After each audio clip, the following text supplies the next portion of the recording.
Un tiempo para mostrarles un caso aplicado donde podamos ver con temas de implicaciones de política pública para qué sirven estos modelos y qué uso puede hacerse de ellos, ¿sí? Y qué, digamos, decisiones pueden extraerse a partir de los resultados de estos modelos.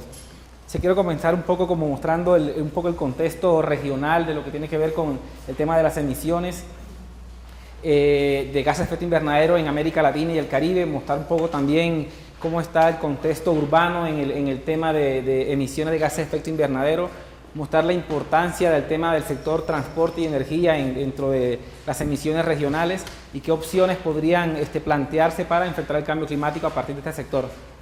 Otra de las cosas que queremos mirar es plantear un modelo de demanda de gasolina como lo que hemos estado viendo y cómo estos resultados pueden servir para estimar algún tipo de impactos en el consumo de gasolina, en el tema de las emisiones de gases de efecto invernadero, cómo pueden también plantearse algún tipo de cobeneficios en temas de emisiones de contaminantes locales y qué también impactos en la salud pueden obtenerse a partir de estas consecuencias de consumo de gasolina hacia las emisiones. Entonces, para comenzar un poco con el contexto regional, valdría la pena señalar un poco que a nivel global las emisiones de gases de efecto invernadero en el año 2012 fueron alrededor de 46 gigatoneladas de CO2 equivalente.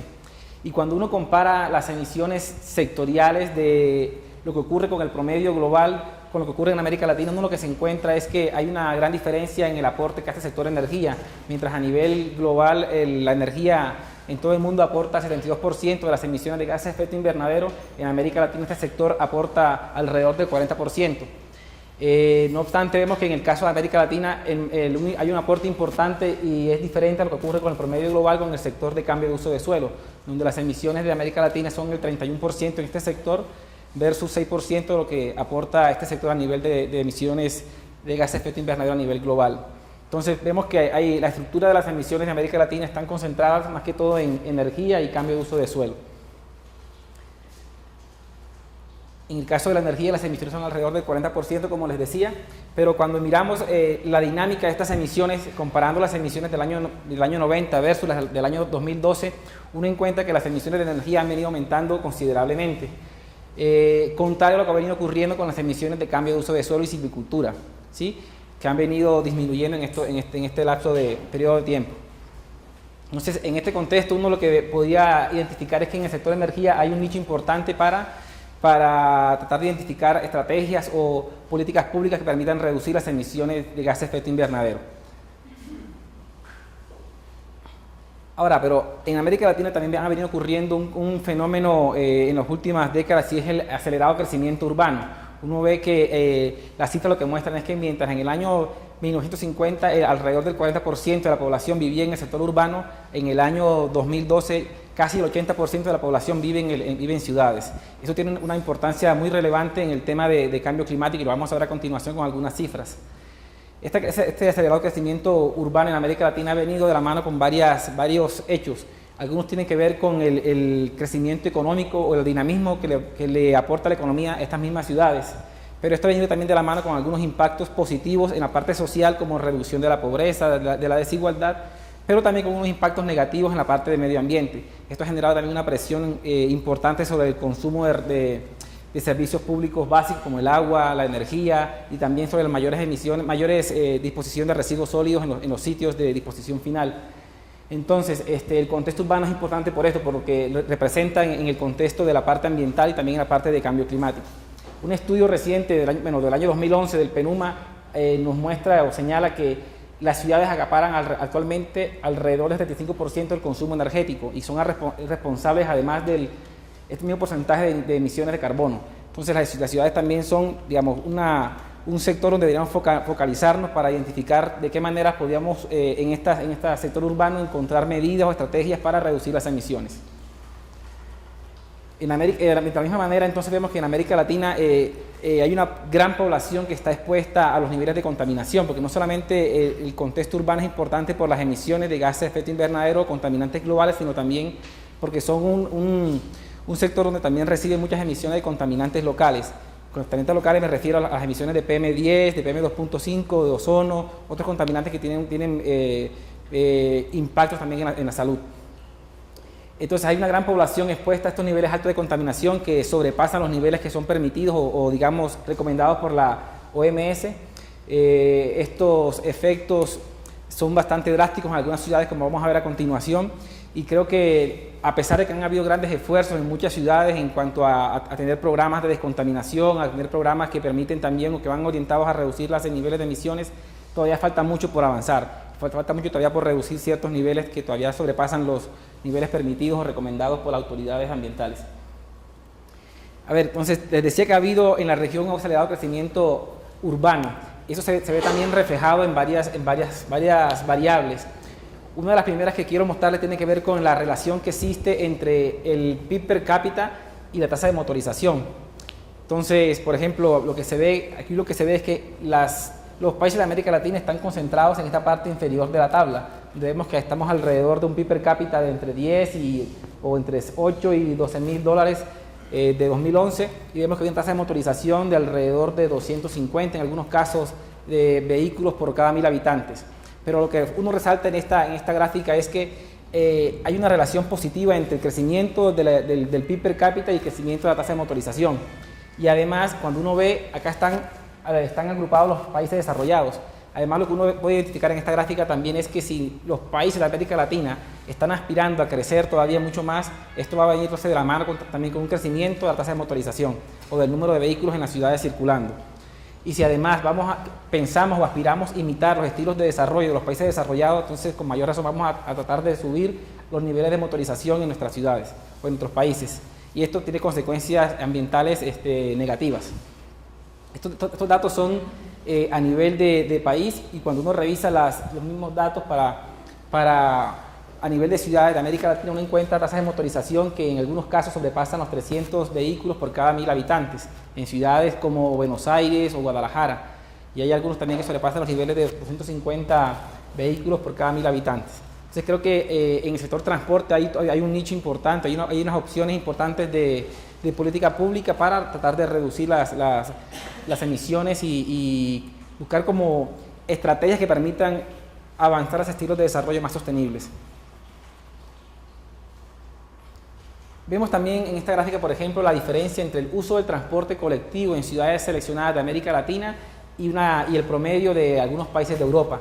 Sabemos que en América Latina el transporte colectivo, si bien ha sido una de las estrategias utilizadas como para favorecer un transporte más masivo, todavía el uso del transporte colectivo está muy por debajo de los niveles que alcanzan países desarrollados. Así creo que también es un sector hacia el cual debemos avanzar y hacia el cual debemos dirigirnos en temas de política pública. Hay algunas ciudades que tienen mayor uso de transporte colectivo que otras, pero un poco todavía el mensaje es que en América Latina la línea roja está por debajo del uso colectivo que hacen, el uso de transporte colectivo que hacen en países desarrollados.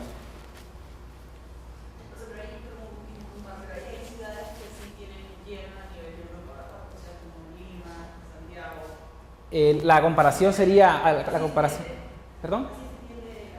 Sí, aquí lo que muestra es, por ejemplo, el uso colectivo sería alrededor de viajes por habitante. Este está medido en viajes por habitante. Entonces, el promedio de América Latina estaría haciendo alrededor de 233 viajes por cada habitante, y el promedio de países de Europa es de 301, ¿sí? Entonces, hay algunas ciudades que sí llegan a ese nivel alto, sobre todo ciudades con gran número de habitantes, como Ciudad de México, donde la población es bastante alta. Sí, también ciudades como por ejemplo Santiago, que cuentan con un metro bastante eficiente, o digamos que lo usa una gran cantidad de la población. Pero todavía hay ciudades que creemos que todavía puede hacerse un uso masivo del transporte público. Ahora, entonces, si lo que hemos señalado identifica el sector transporte como un sector clave en el tema de la parte ambiental, tanto por emisiones que puede tener en la parte de contaminantes de gases de efecto invernadero como contaminantes locales, uno puede tratar de identificar algunas estrategias o políticas públicas que podrían ir orientadas a reducir las emisiones.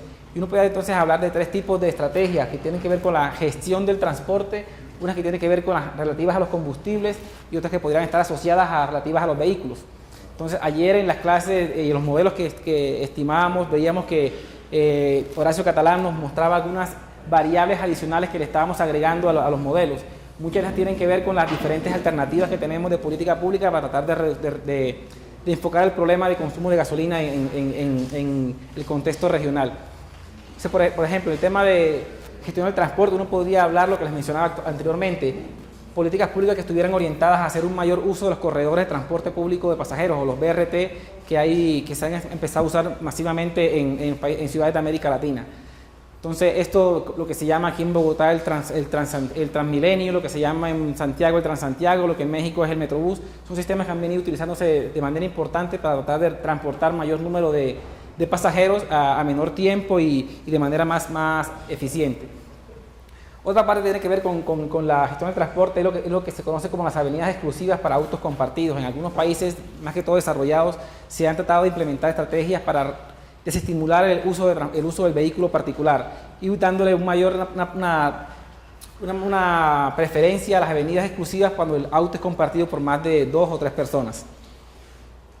También el aumento del costo de estacionamiento es una medida que podría ir orientada a desestimular el uso de transporte privado y favorecer el transporte público colectivo. En el tema de los combustibles hay algunas medidas que tienen que ver con la reducción de los subsidios a las gasolinas en algunas ciudades que se subsidia el consumo de combustible, o también la conversión de gasolina a gas natural, ya que es un combustible menos contaminante. En temas de los relativos a los vehículos, algunas políticas públicas podrían estar orientadas a tratar de fijar o definir impuestos diferenciados a la compra de vehículos. Y decimos impuestos diferenciados porque en algunos contextos uno observa que se suele fijar impuestos de manera indistinta, sin tomar en cuenta si de pronto se están fijando impuestos de la misma manera para vehículos que son altamente contaminantes versus vehículos que son de pronto menos contaminantes. Creo que un poco el diseño de la política pública tiene que ver o debería ir orientado a tratar de desestimular la compra de vehículos que son más contaminantes, ¿sí? Entonces, aquí en este tema de política pública, la forma como se define el impuesto va a ser importante. Otro tema que tiene que ver con la parte de los vehículos es la chatarrización de autos viejos. En muchas de las ciudades uno, cuando mira la edad del parque vehicular, uno encuentra que todavía hay muchos vehículos que tienen alrededor de 15 o más años de estar transitando en las ciudades. Y obviamente que son vehículos que tienen una tecnología mucho más antigua y son más contaminantes que los vehículos recientes o que cuentan con tecnología más avanzada. Entonces hay un conjunto de medidas o de alternativas de política pública que pueden combinarse o considerarse para tratar de enfrentar el tema de reducir las emisiones de gases contaminantes.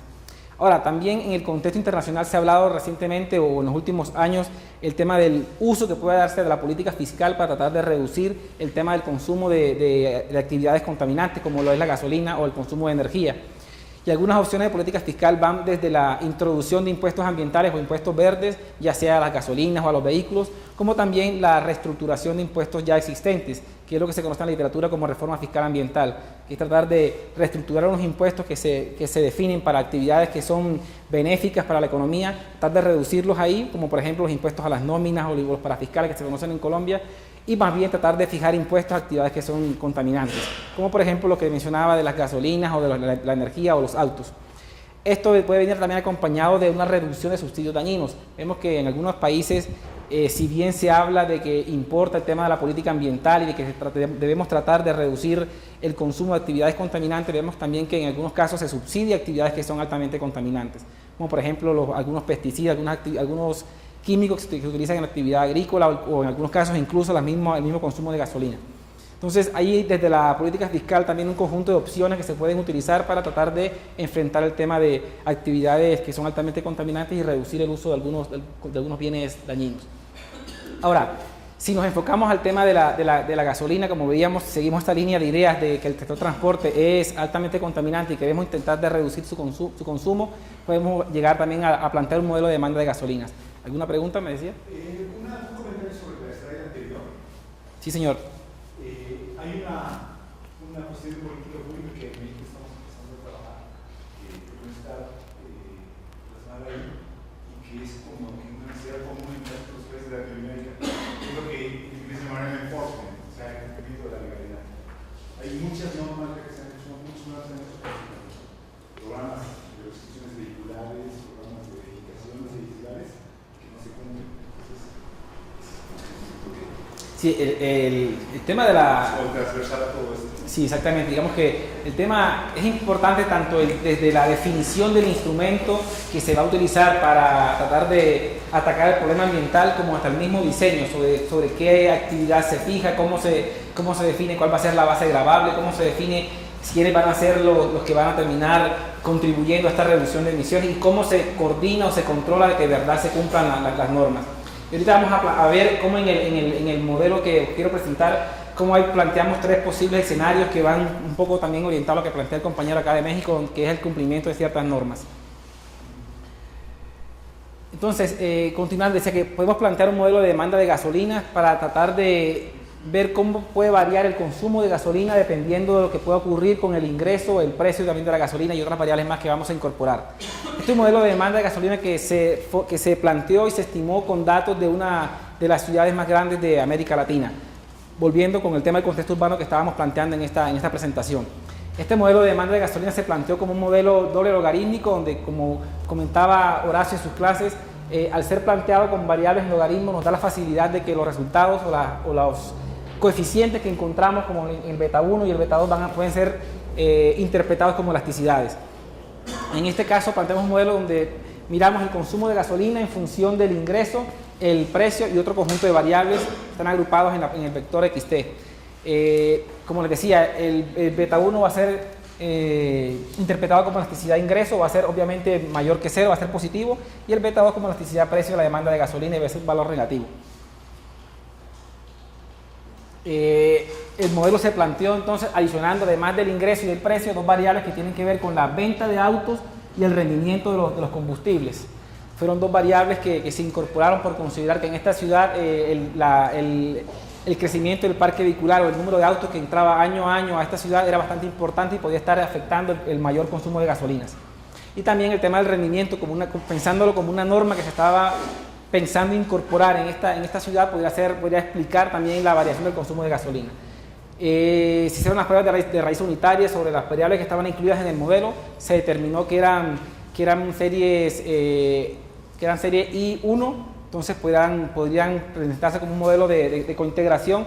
Se hicieron pruebas de cointegración donde encontramos que existe solamente un vector de cointegración y que este podría estimarse como un modelo de largo plazo. Los resultados de este modelo lo que nos permitieron encontrar fue lo siguiente. En la ecuación de cointegración lo que encontramos fue que la elasticidad de ingreso es alrededor de 0.7, ¿sí? Y la elasticidad precio, la demanda de gasolina es alrededor de menos 0.4. Lo que encontramos para la variable de venta de autos fue una elasticidad bastante baja de 0.04 y en el caso del rendimiento un impacto negativo de 0.31. Ahora, esto, como les decía, se interpretan como elasticidades, pero además nos muestran al ver las magnitudes de las elasticidades, nos muestran algunos resultados importantes en términos de política pública. Y era lo que mencionaba también Horacio en sus clases, y es ver qué tanto podemos tomar como instrumento de política pública este resultado como elasticidad, al ver uno que la elasticidad de ingreso es mucho más alta que la elasticidad de precio. Si uno lo que está tratando de encontrar con estos modelos es ver de qué manera puede instrumentalizar algunas políticas públicas que permitan reducir el consumo de gasolina, uno lo que podría encontrar con este modelo es que las medidas de política pública solamente fijadas a través de los precios no van a ser suficientes para reducir el consumo de gasolina. Esto en el sentido de que la elasticidad de precio es mucho más baja que la elasticidad de ingreso. O dicho de otra manera, si la economía empieza a crecer, el consumo de gasolina va a empezar a aumentar. Y lo que se va a lograr reducir el consumo a través de una política de precio va a ser menor, ¿sí?, que lo que efectivamente aumenta por la vía de ingresos. ¿Sí? Es decir, que si el PIB aumenta un 1%, va a aumentar el consumo de gasolina un 0.7%, y si el aumento en el precio es del mismo nivel del 1%, solamente se va a lograr reducir 0.4%, y el efecto neto va a ser que la gasolina va a aumentar el consumo mucho más. ¿Sí? Entonces deberíamos también tratar de buscar instrumentos que permitan reducir la venta de autos o mejorar el rendimiento de las gasolinas, que serán otras variables que podrían ayudarnos a afectar el consumo de gasolinas. Sí, señor. Johansen. Utilizamos el método de Johansen. Las que estaban acá atrás en la lámina anterior fue la prueba de la traza, la prueba del eigenvalor máximo. Ahora, estas, como les comentábamos, son las elasticidades de largo plazo, ¿cierto? Ahora, veíamos en las clases de estos 2 días anteriores que después de encontrar la relación de equilibrio de largo plazo, uno estima un modelo de corto plazo, que fue lo que vimos hasta la clase de ayer. ¿Sí? En el caso del modelo de este caso en particular, lo que encontramos fue que había una elasticidad, bueno, encontramos estos resultados donde veíamos evidentemente que el coeficiente es negativo del SM que encontramos para este modelo, ¿sí? Del Error Correction Model, y encontramos un conjunto de elasticidades también de corto plazo, que hay un buen ajuste del valor observado y el valor estimado, pasa todas las pruebas de diagnóstico, tanto de normalidad como autocorrelación y heteroelasticidad. Y el resumen de estas elasticidades se pueden plantear en el siguiente cuadro. Uno ve una diferencia entre elasticidades ingreso y elasticidad precio en cuanto a magnitudes, ¿sí? Y también elasticidad de largo plazo versus elasticidad de corto plazo. Uno evidentemente ve que la elasticidad de largo plazo es mucho mayor que la elasticidad de corto plazo, como la literatura lo documenta. Pero bueno, ¿qué hacemos con estos resultados? Y aquí viene la parte importante de los resultados de estos modelos de demanda de gasolina, o demanda de energía, o demanda de otro bien que nos interese estimar. ¿Qué puede hacer uno con estas elasticidades? Uno puede plantearse algunos escenarios posibles a futuro para ver cómo podría uno afectar el consumo de este bien contaminante, en este caso la gasolina. Si nosotros nos planteamos para el caso de esta ciudad de América Latina un escenario que sería el escenario base, donde decíamos que el PIB iba a crecer 3,5%. Y las demás variables como el precio de la gasolina, la venta de autos y la eficiencia permanecían igual que había ocurrido en los últimos años. Planteamos también un escenario pesimista donde decíamos que el PIB crece igual, 3,5%, que el precio de la gasolina aumentaba únicamente 2%, la venta de autos aumentaba un 3% y que la norma de eficiencia o de rendimiento de la gasolina se cumplía de manera... ¿Cómo te digo? O sea, hay una norma de eficiencia que se estaba planteando en esta ciudad donde el escenario pesimista lo que decía era que no se cumplía totalmente, ¿sí? Planteamos un modelo moderado donde el aumento de los precios era un poco mayor que el escenario pesimista, la venta de autos aumentaba un poco menor que el escenario pesimista y que la norma de eficiencia se cumplía a la mitad de lo que se estaba planteando. Esta norma de eficiencia lo que decía era que el rendimiento el rendimiento de las gasolinas, como lo mencionaba Horacio, que era kilómetros por litros consumido, iba a pasar de 11,5 hasta el 2016 a alrededor de 14,5 kilómetros por litro. Entonces aquí lo que se planteaba como escenario pesimista, moderado y optimista era que se cumplía, que no se cumplía, que se cumplía a la mitad o que se cumplía totalmente. El escenario optimista era que había un aumento mucho más fuerte de los precios de la gasolina, que la venta de autos crecía solamente un 1% y que la norma de eficiencia que estaba planteándose se cumplía a cabalidad, ¿sí? Entonces eran escenarios pesimistas, moderados y optimistas desde el punto de vista ambiental, porque desde el punto de vista económico uno podría decir que un escenario optimista podría ser que la economía creciera más o que la venta de autos creciera mucho más. Aquí planteamos el escenario como pesimista, moderado o optimista desde el punto de vista que nos interesa, que es la parte ambiental o reducir el consumo de gasolinas. Entonces, tomando en cuenta estos escenarios, los introdujimos en el modelo que utilizamos y el resultado lo incorporamos para ver cómo variaba entonces la demanda de gasolina, ¿sí? Al año 2030. Entonces, en el escenario base uno lo que encontraba era que el consumo de gasolina iba a aumentar hasta el año 2030 entre un 2.2% o 2.6%. Cuando empezamos ya a incorporar los instrumentos, es decir, el aumento del precio, como estaban en cada uno de estos escenarios, uno encuentra que en el escenario pesimista se reducía o que el consumo de gasolina iba a estar hasta 2030 entre 1.4 y 1.8%. Iba a crecer, esta es la tasa de crecimiento. Y en el escenario optimista, por ejemplo, el consumo de gasolina iba a aumentar solamente entre 0,12% y 0,4%. Entonces uno decía, si uno no hace nada, este sería el escenario base, o si hacemos una combinación de política pública, uno podría lograr reducir el consumo de gasolina o que el aumento solamente fuera de 0,12% o 0,4%, con una combinación de diferentes instrumentos, como afectando el precio, afectando también la venta de autos y también afectando el cumplimiento de la norma de eficiencia vehicular. Ahora, pero aquí solamente vemos cómo afecta este tipo de instrumentos el consumo de gasolina. Ahora, detrás del consumo de gasolina hay un conjunto también de impactos que tienen que ver con la parte ambiental. Y por ejemplo, uno de ellos es cómo afecta esto las emisiones de gases de efecto invernadero. Entonces, incorporando estos resultados de cómo iba a variar el consumo de gasolina hasta el año 2030 en los diferentes escenarios, también usamos los factores de emisiones de CO2 ¿sí?, en la fórmula o en la metodología que recomienda el IPCC, y encontramos entonces cómo serían los niveles de emisiones tomando en cuenta estos resultados del consumo de gasolina. También lo hicimos para las emisiones bueno, se puede hacer también para las emisiones de metano, de N2O y de monóxido de carbono, con diferentes fórmulas. Lo que encontramos entonces fue cómo iba a variar, cómo iba a ser la tasa de crecimiento de las emisiones de CO2 en cada uno de estos escenarios, tanto en el escenario base, donde no hacíamos nada, también en el escenario optimista, el moderado y el optimista. Acá era pesimista, perdón.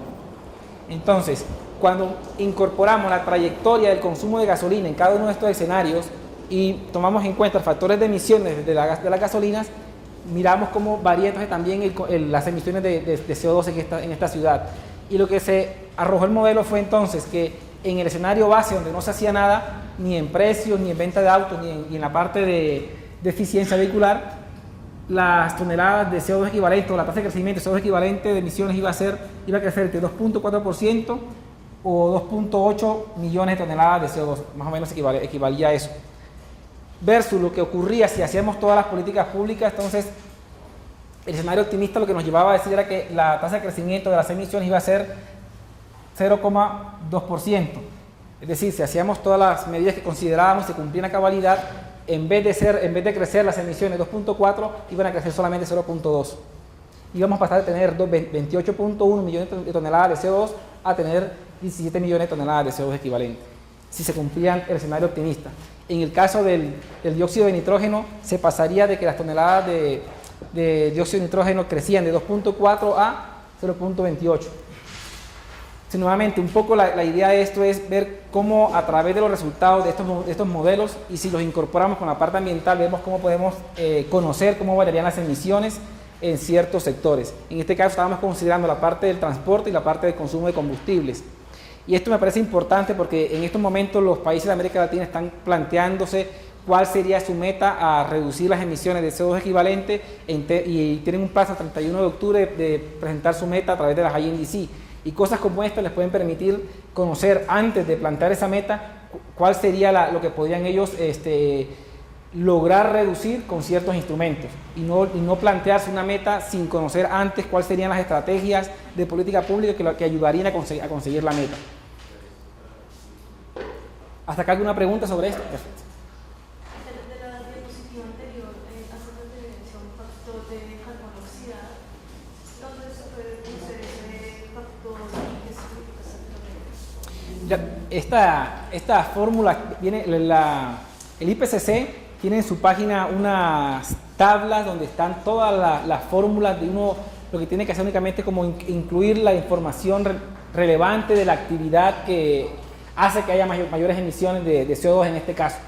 En el caso del sector transporte, el tema de la química del combustible fósil, hay unas cosas que tienen que ver con la parte de qué tanto se oxida el combustible y qué tantas emisiones hace que emitan a la atmósfera. Tiene que ver algo más o menos con esto. No domino bien la parte química del combustible, pero tiene que ver con eso. Y esa es la fórmula que se aplica para ver cuánto del consumo de combustible y tomando en cuenta el factor de emisión y esta fracción de carbono oxidada, cuánto se ve reflejado en las emisiones totales. Pero si están interesados en replicar algo como esto, para todos los sectores, el sector de residuos sólidos, el sector de agricultura, el sector de transporte, energía, hay unas tablas en Excel que el IPCC en su página tiene a disposición para poder tratar de estimar cualquier medida de política pública, cuánto se ve reflejado en reducciones de emisiones. No, ustedes. Ok, pero entonces, vimos cómo el impacto de las medidas de política pública, de precio, de venta de auto y de eficiencia, del cumplimiento de la norma de eficiencia, podía afectar el consumo de gasolina y cómo esto podía afectar las emisiones de CO2 equivalente. Pero además cuando uno instrumenta políticas públicas en transporte, hay una ganancia adicional o un cobeneficio en el tema de los impactos en emisiones de contaminantes locales. Entonces el CO2 y el dióxido de nitrógeno son contaminantes globales que tienen que ver con los gases de efecto invernadero que afectan el cambio climático. Pero ahí también el transporte es una fuente importante de contaminantes locales, como les decía, el material particulado, el ozono, el monóxido de carbono, etcétera, etcétera, que también tienen impacto en el ambiente y también en la salud. y las políticas públicas que permiten reducir el consumo de combustible y impactar el cambio climático también pueden permitir reducir las emisiones de contaminantes locales, y por eso se conoce como cobeneficios o como beneficios adicionales. Y con una política como esta también podríamos lograr, además de reducir las emisiones de CO2, lograr reducir las emisiones de contaminantes como el PM10. Y lo que encontramos con el modelo que planteamos era que en el escenario base, si no se hacía nada, las emisiones de PM10 iban a aumentar a una tasa de 2.4%, versus si se cumplían todos los supuestos del escenario, optimista, iba a pasar a 1.6. Aquí está mal el título. Si se cumplía el escenario optimista, en vez de crecer a 2.4, iba a crecer a 1.6. En el caso optimista, en vez de crecer a 1.6, va a crecer a 0.26. Entonces la relación es, si no hacemos nada, va a crecer 2.4%, o si hacemos lo que se planteaba, va a crecer solamente 0.26%. Entonces, vamos a tener ganancias tanto desde el punto de vista de emisiones de gases de efecto invernadero, como también ganancias en contaminantes locales que afectan la salud. En el caso del monóxido también es la misma relación. La tasa de crecimiento es mucho menor cuando se cumplen todos los supuestos y es mucho mayor cuando seguimos sin hacer nada, ¿sí? En muchos documentos técnicos que se han elaborado desde la OCDE se plantea cuál es el costo de no hacer nada, el costo de la inacción, tanto en cambio climático como en temas de contaminación atmosférica. Y esto es lo que se plantea como el escenario base. Cuando no hacemos nada y que seguimos con las condiciones actuales, ¿cuál sería el resultado? ¿Cómo sería el nivel de emisiones si no actuamos de ninguna manera?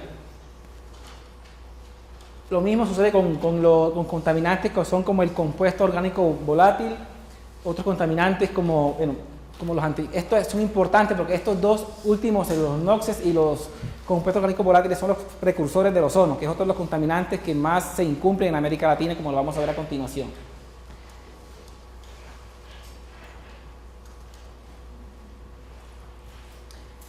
Ahora, les decía que a nivel del contexto urbano el tema de la contaminación local es importante, y es importante porque afecta a la salud. Cuando uno revisa lo que ocurre en muchas de las ciudades de América Latina, uno encuentra que en muchas de ellas se supera la norma permitida o recomendada por la Organización Mundial de la Salud y por la Unión Europea. En esta gráfica mostramos las barras horizontales, cuál es el nivel de concentración promedio de PM10 y de PM2.5, y lo comparamos con la raya vertical, que es la norma de la OMS y de la Unión Europea. Entonces, mientras la OMS recomienda que las concentraciones de PM10 deben ser 20 microgramos por metro cúbico, vemos que hay ciudades como, por ejemplo, Ciudad de México, que las concentraciones están alrededor de 93 microgramos por metro cúbico, están casi sobrepasadas en 5 veces. Todo esto fija una exposición dañina sobre la salud de la población. Y no solamente de Ciudad de México, vemos porque también Santiago, Río de Janeiro, La Paz, todas estas ciudades sobrepasan los niveles permitidos tanto por la OMS como por la Unión Europea, en el caso del PM10. En el caso del PM2.5, que es un contaminante mucho más peligroso para la salud porque es una partícula mucho más fina y es más fácil de ingresar a los pulmones, vemos que también muchas de las ciudades sobrepasan las normas permitidas. Esto entonces lo que está mostrando es que hay una gran población expuesta a contaminación, tanto de la parte de contaminantes locales como a contaminantes globales, y que si actuamos en políticas públicas para reducirlos a ellos, vamos a tener también beneficios en temas de la salud. Y vamos a tener beneficios en este aspecto. ¿Por qué? Porque vemos que hay una cantidad de enfermedades y de efectos en salud que están asociados a la exposición a estos contaminantes. Por ejemplo, en el caso del ozono, vemos que hay evidencia, estudios de epidemiología que muestran que hay una relación entre la contaminación por ozono o la exposición a contaminación por ozono y morbilidad por síntomas respiratorias, admisiones hospitalarias, ataques de asma. En el caso del material particulado hay enfermedades asociadas como la bronquitis crónica, también asma. Hay también efectos en términos de productividad, porque hay también evidencia que muestra que la mayor exposición a material particulado tiene pérdidas en día de actividad restringida, como por ejemplo la pérdida por dejar de asistir a trabajar o ir a la escuela, a la universidad, por estar enfermo por enfermedades relacionadas con estos contaminantes. Esto lo presento acá porque quiero mostrarles también a continuación cuál sería el efecto de reducir la contaminación en estos dos contaminantes, que como vimos son de los que más se sobrepasan en América Latina. Acá es una gráfica que muestra un metaanálisis que lo que hace es mirar toda la evidencia que hay a través de la literatura de cuánto sería el impacto de reducir en 10% la contaminación por ozono o PM10 y cuál sería el impacto en salud. en diferentes aspectos de la salud. Por ejemplo, en tema de la mortalidad total, hay una relación, en la literatura así lo documenta, hay una relación de que si se reduce en 10% la contaminación por PM10, se lograría reducir la mortalidad total alrededor de 0,6%. Cuando lo asociamos a otro tipo de resultados, como por ejemplo la morbilidad respiratoria, el efecto de reducir un 10% la contaminación por PM10, lo que se encuentra es que había una reducción de 1,3% de los casos de morbilidad respiratoria. Lo mismo se hizo para el tema de la mortalidad y el ozono, y uno ve que el impacto es de 0,4% al reducir el 10% la contaminación por ozono, y de 1,2% en el caso de la morbilidad respiratoria y el ozono. Ahora, ¿esto por qué se hizo o con qué objetivo se hizo? Se hizo para encontrar los coeficientes de exposición-respuesta. Y si uno asocia estos coeficientes de exposición-respuesta a la población que está expuesta en esta ciudad, uno también puede encontrar cuáles serían los casos de mortalidad y morbilidad que se podrían evitar si uno reduce la contaminación en el porcentaje que se ha planteado.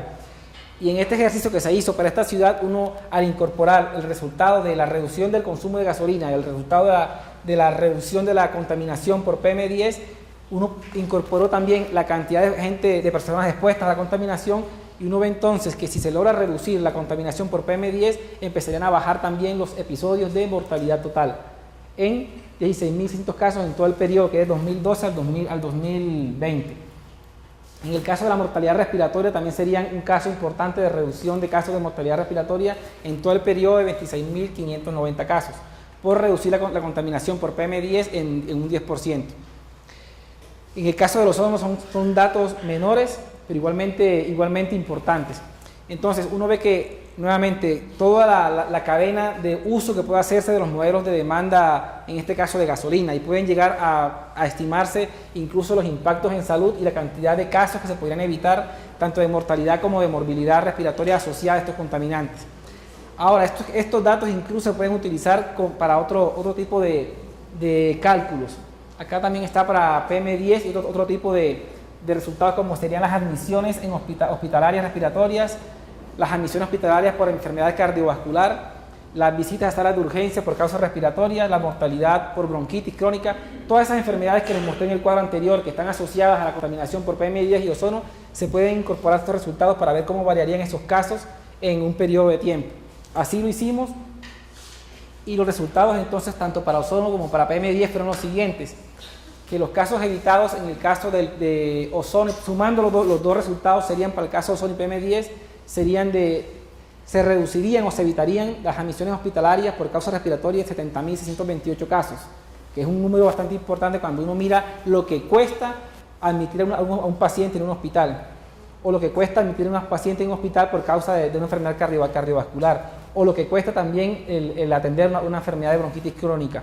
Si uno incorpora todos estos costos de estas enfermedades al número de casos que se logran evitar por una mejora en la calidad ambiental, dada una política pública que fue orientada a reducir el consumo de gasolina y que terminó reduciendo la contaminación, uno encuentra que hay un beneficio económico bastante importante. Hay unas metodologías que están expuestas en la literatura económica ambiental que nos permitirían estimar cómo estos casos evitados se podrían transformar en un valor económico monetario, que nos permitirían también a ustedes como autoridades ambientales en justificar el uso de una medida como por ejemplo un impuesto o un aumento de una tarificación, una actividad contaminante. Un poco la metodología general que se siguió en este trabajo fue, repasando un poco, sería la reducción gradual de un subsidio a la gasolina que se ve reflejado a través de un aumento en el precio del combustible. Se hizo o se modeló a través de un modelo de demanda de gasolina usando un análisis de cointegración, que es lo que hemos visto vamos a ver en estos días en estos cursos, cuyos resultados se incorporaron en la reducción del consumo de gasolina y el impacto de la contaminación a través de usando las metodologías de los inventarios de emisiones de gases de efecto invernadero y los factores de emisión. Estos resultados en el consumo de gasolina y la contaminación se fueron también relacionados con la parte de impacto en la salud, usando un metaanálisis y haciendo simulaciones en Monte Carlo para ver cómo variarían el número de casos evitados. Y la parte que aquí no presento es cómo estos casos evitados en salud que presenté en el cuadro anterior se pueden ver representados en un valor económico. Eso se puede ver, se puede estimar a través de una pérdida de productividad, que era lo que le decía. a través de la estimación del número de casos, del número de días de actividad restringida de la población por dejar de asistir al trabajo, a la universidad, se puede, tomando en cuenta el salario promedio, ver cuál es la pérdida de productividad. A través del costo de las enfermedades y los casos evitados también se puede mirar a ver cuál es el costo de las enfermedades. Pero además de eso, hay también una parte que no se puede cuantificar tan fácilmente, y es el mismo pérdida de bienestar por estar uno enfermo, el malestar que tiene uno por estar uno enfermo. Si uno utiliza una metodología como el de la disponibilidad a pagar para cuantificar cuánto sería el costo o el beneficio de reducir la contaminación, podría estimar un valor económico total de una reducción de la contaminación en cierta zona metropolitana de cualquier ciudad de la región. Entonces, un poco en resumen, lo que quería mostrarles era el uso y la utilidad que pueden hacerse de los modelos de demanda de gasolina y también de demanda de energía o otro tipo de actividades contaminantes que hemos estado viendo en estos cursos. No solamente debemos quedarnos con el tema de la técnica, de cómo se estima, sino también estos resultados para qué sirven, cuál es la utilidad de política pública que puede uno tener a través de ellos. Sé que muchos de los países de la región están trabajando, como les decía, en el tema de las INDC, y estos modelos sirven para tratar de calibrar o tratar de estimar antes de fijar una meta sin una previa cuantificación de cómo lo vamos a lograr. Uno podría decir, bueno, si lo que quiero reducir la meta es un 20% y esto lo voy a lograr a través de un aporte del sector transporte, un aporte del sector energía, un aporte del sector agricultura, puedo ver cómo puedo ir aportando, cuánto sería lo que yo lograría reducir a través de ciertas políticas públicas. Y una manera de hacerlo puede ser a través del uso de estos modelos que hemos estado viendo en el curso de estos dos y tres días. Como comentario final, entonces quiero decir pues, que creo que en el tema que se usó en este estudio, que es el tema del transporte, se puede avanzar mucho en cuanto a hacer uso del transporte público masivo. Creo que las ciudades de América Latina han avanzado en ello, pero creo que todavía falta seguir avanzando un poco más. Y sobre todo tener ganancias en temas que tienen que ver con lograr un transporte público que sea no solamente rápido, sino también que sea eficiente y seguro. Otro tema tiene que ver con que las medidas de precio no van a ser suficientes para lograr reducir las actividades contaminantes. La diferencia en las elasticidades de ingresos y las elasticidades de precios nos permitieron darnos cuenta que si atacamos el problema únicamente a través de instrumentos económicos, a través de vía precio, no va a ser suficiente lograr reducir las actividades que son el consumo de actividades contaminantes. Por lo tanto, es recomendable que esto sea complementado con actividades de regulación, pero también con medidas de política pública que tengan que ver con actividades de verificación, de control, de cumplimiento de las normas, como mencionaban acá los compañeros. Entonces creo que hay todo un camino por recorrer, hay muchos retos en las ciudades de América Latina. Vemos que el contexto urbano que se nos plantea es de un gran crecimiento de la población urbana y que esto va a tener una gran presión sobre los servicios y el consumo de bienes ambientales. Entonces creo que las herramientas que estamos viendo acá pueden ser muy útiles para trabajar en pro de ello. Cualquier pregunta, pues estoy a su disposición.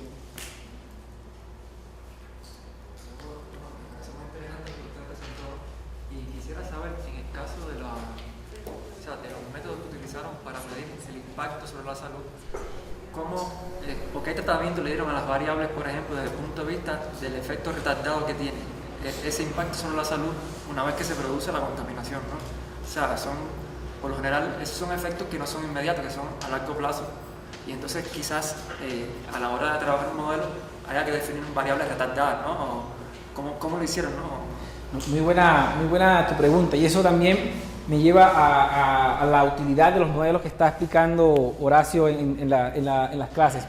Estos modelos de impacto en salud o de exposición-respuesta normalmente se plantean de la siguiente manera. Por ejemplo, el tema de la contaminación por PM10, voy a poner un ejemplo. El tema del PM10, he visto estudios que lo plantean como una combinación de variables que tienen que ver en unas zonas de estudio que vi aquí en Colombia, por ejemplo, tiene que ver con el número de hectáreas de caña de azúcar quemada, que es un ejemplo que vi aquí en la zona del valle en Colombia, pero también con variables que tienen que ver con las naturales, como la temperatura. Esto está en T, beta 2, con la temperatura en el periodo T, y también con, por ejemplo, la humedad.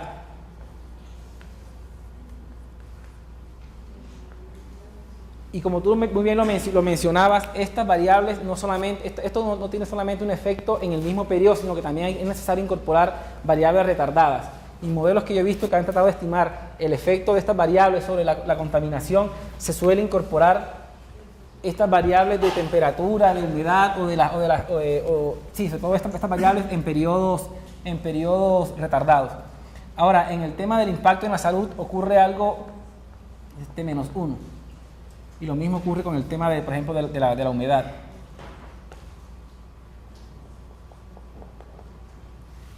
En el tema de la salud ocurre algo muy particular. Se estima entonces también acá, es el caso, por ejemplo, de los casos de asma, por decirlo así, el caso de asma, que es una enfermedad en el periodo T, ¿en función de qué? O sea, en función de esta variable, que es la variable de contaminación. Entonces uno puede mirar a ver cómo varía el número de casos de enfermedad en asma en esta población con relación a la contaminación por PM10, no solamente en el periodo T, sino también, por ejemplo, en el periodo T-1 o T2, en periodos anteriores. ¿Por qué? Porque hay un efecto, como tú muy bien lo mencionas, y es que el contaminante queda concentrado en la atmósfera, y eso puede tener también hay un efecto del viento, por ejemplo. Hay zonas donde uno ve que la zona donde está la contaminación es esta, pero en realidad los casos de enfermedad son en la localidad vecina, porque el viento transporta los contaminantes. Aquí hay toda una cantidad de factores que deben tomarse en cuenta, tanto de la misma química atmosférica, aparte de viento, humedad, que afecten el transporte del contaminante y su impacto en la salud. Pero evidentemente el tema de la temporalidad es importante. O sea, no solamente debe... Yo recuerdo justo el caso de una colega que estaba estudiando un caso de enfermedades enfermedades de asma versus la exposición a PM10, y al principio no le daba los resultados que ella, o los signos que deberían ser. Y justo era por eso, porque no estaba incorporando la variable en un tiempo anterior, ¿sí? O por ejemplo, el periodo en que se quemaba la caña versus cuando se presentaban los casos de enfermedad. Es un poco hay que tomar en cuenta la parte en sí propiedad tanto de las enfermedades como de la naturaleza del contaminante. Hay mucha literatura que tiene que ver con estudios epidemiológicos que muestran la relación entre morbilidad y muchos contaminantes. Sí, señor, adelante. Nos hicimos el cálculo de ayer en la consideración esta de eficiencia, los datos oficiales, yo creo que en los demás países latinoamericanos será similar, nos faltan datos de eficiencia real del parque vehicular. Y el análisis de eficiencia real del parque vehicular está muy vinculada con el hacinamiento de las ciudades. Con la reducción de las velocidades de promedio, y esa conexión con la política pública que son más preocupantes, Sí, es tan claro que hace falta datos concretos de las mismas zonas de estudio de América Latina, que muchos estudios lo que suelen hacer es recurrir a los datos de eficiencia de los vehículos que hay en Estados Unidos. En algunos casos porque se cree que son importados de allá, y en otros casos porque no hay datos reales de la misma ciudad. Ese es otro nicho importante que hay que cubrir, es el tema de la falta de información en los mismos contextos locales. Para muchos de estos estudios se suele tratar de usar información de estudios que se han hecho en Estados Unidos, en Europa, y creo que todavía falta mucho por hacer acá en América Latina. Una consulta sobre la variable de los vehículos, solo está tomando los vehículos usados, porque en este caso nosotros en Honduras es muy poca la gente que compra vehículos nuevos, pero sí la importación de los vehículos que vienen de Estados Unidos, de la parte del norte, es increíble, porque estamos saturados a nivel nacional, podríamos decir, de autolote y todo, y otros carros de segunda que vienen ya con bastante desperfectos y cosas así. En este modelo se utilizó la venta de autos nuevos, ¿sí?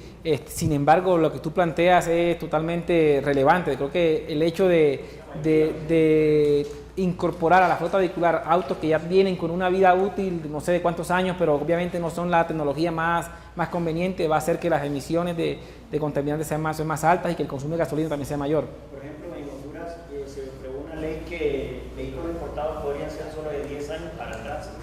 De ahí ya no, porque hubo un movimiento, un tiempo de que estaban trayendo de 15, 20 años y eso ya eran carros, buses y camiones, que eso nos estaba contaminando exageradamente. No había ningún tipo de control a la hora de ingresar al país. Yo creo que ahí hay un nicho importante de opciones de política pública. Yo he visto contextos, he leído contextos de ciudades donde, dado ese problema de la antigüedad del parque vehicular y la necesidad de poder hacer que el parque sea cada vez más joven, se han intentado políticas públicas como entregar algún bono de una cantidad determinada de recursos para que las personas entreguen ese auto que está con más de 15 años de antigüedad, pero con el compromiso de que ese auto se va a chatarrizar. Y tú tomas este bono para comprar un auto que sea o menos contaminante o transportarte en transporte público. Pero es una política pública que requiere mucho del acompañamiento de la política fiscal para poder financiar esta medida.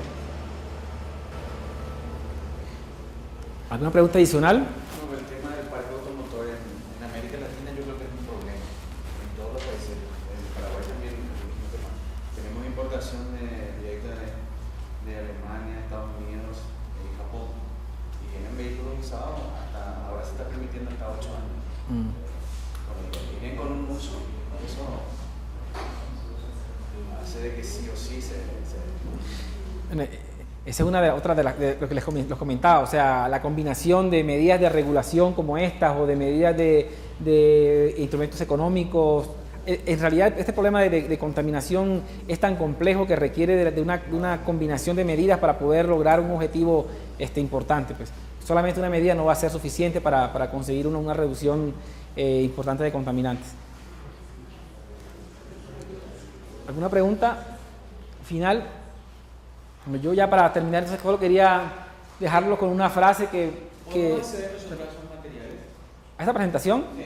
Se los vamos a enviar. Sí, igual que las de los días anteriores que está usando Horacio, también se las estamos enviando. ¿Sí? ¿A ti no te han llegado los correos que he enviado en estos días? Sí. Perfecto. Ok. La clase de ayer y de hoy, Horacio, la voy a enviar en unos minutos junto con esta presentación. Entonces, quería dejarles con una frase que viene incluida en un estudio de la OCDE en el año 2012, donde nos dice que se prevé que la contaminación del aire se convertirá en la causa ambiental principal de mortalidad prematura, duplicándose el número de muertes prematuras en el mundo por la exposición a material particulado, pasando de más de 1 millón que hay hoy en día a aproximadamente 3,6 millones en el año 2050. Así creo que la relación que hay entre las mismas fuentes de emisiones de gases de efecto invernadero a contaminantes locales nos llevan a trabajar en este mismo objetivo de manera conjunta. Creo que las ganancias van a ser importantes y bueno, yo creo que solamente por el tamaño del efecto de los casos de mortalidad evitados da para que las políticas públicas vayan orientadas hacia estas medidas. Muchas gracias. Vamos a continuar ahora con las clases de econometría.